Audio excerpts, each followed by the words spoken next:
Tatjana, I feel really, really honored to be here. It's a huge privilege, and I learned a lot. And that's exactly what Europe is, to learn from each other, to learn together, to make a better world, and to be committed to a better Europe. And thanks for my new colleague, my distinguished friend Amelie, for joining us. Last year in September, I had the pleasure to welcome Tatjana and her team in Berlin. I signed the JamaisSansElles Charter. Since then, I've done my best to comply with it. I must say this charter is a very powerful instrument. When you say, sorry, but I can't take part to this discussion, there's just men around the table, there are still people who don't believe you mean it seriously. But as you stand to it, they get it, and they change their organization. Because that's not so complicated to get smart and competent women on board. Then, at the end of the day, it works and it brings changes. So, thank you for that. The JamaisSansElles commitment is a matter of justice. If one half of mankind has no it says, something is not right. In this matter, this statement of JamaisSansElles is a matter of fair representativeness.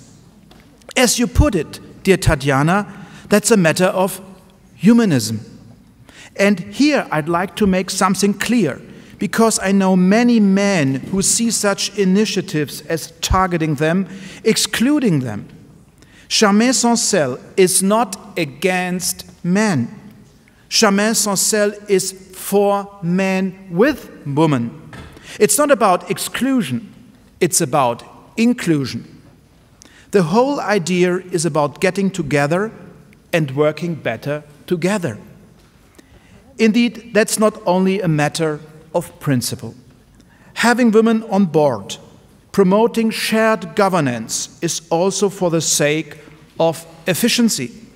When we bring together different perspectives, we make things work better.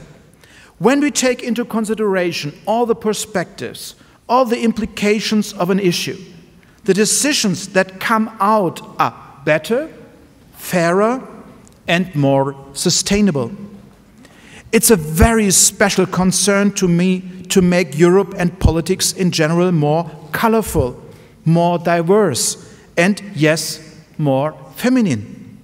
The new European Parliament will have 39% female members, up from 36% in the previous assembly. It's rising, slowly, but it's rising. We may have hoped a better gender-balanced assembly, but we should also acknowledge the progress that's being made, however limited it may be. The upcoming leading team in Brussels will have to be up to the challenges on that matter. That's crucial that the top positions in Brussels are filled on the basis of gender equality. What's in our hands for the time being? Fight at our level for feminist European politics. A core issue, gender budgeting, because equality starts with budgetary policy. For example, if you spend more money on projects in the agriculture or infrastructure sector, it's more likely to benefit men who are traditionally overrepresented in this sector. On the other hand, if we cut public funds in the local transport sector, this tends to affect more women. Gender budgeting sounds complicated, but is actually quite simple. We undertake to check every issue carefully. Who is the target group? Who benefits from it? And how gender equitable is it? I do believe, dear friends, we should follow at the EU level the example of our Swedish colleagues who have already made important progress on that. Together, we have set the EU's new strategic budget on a path toward gender equality. In the Council, we have made it clear that actions in EU programs must be gender mainstreamed. On the external dimension, we have translated our commitment into concrete figures. 85% of our prime future external instrument should pursue gender equality as a significant objective. This should deliver structural changes to promote gender equality and women's empowerment and turn gender equality into one of the hallmarks of our future EU external action. Equal participation of women, shared governance, not a side issue, not a secondary question, but at the very heart of our common fundamental values in the EU. Shall I recall that equality between men and women is explicitly mentioned in Article 2 of the EU Treaty, as well as in the Charter of Fundamental Rights? There is still a long way to go, and the road isn't easy.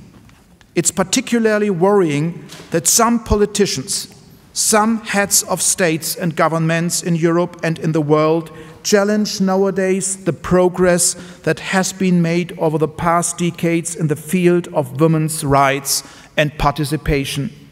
No time to lower our guard. We have to be watchful. We have to be cautious. And for that, we need to stand together and to rely on relevant instruments. I'd like once again to thank Tatiana, JamaisSansElles for the wonderful tool they have given us. Nous devons continuer ensemble, JamaisSansElles et jamais sans eux. Merci.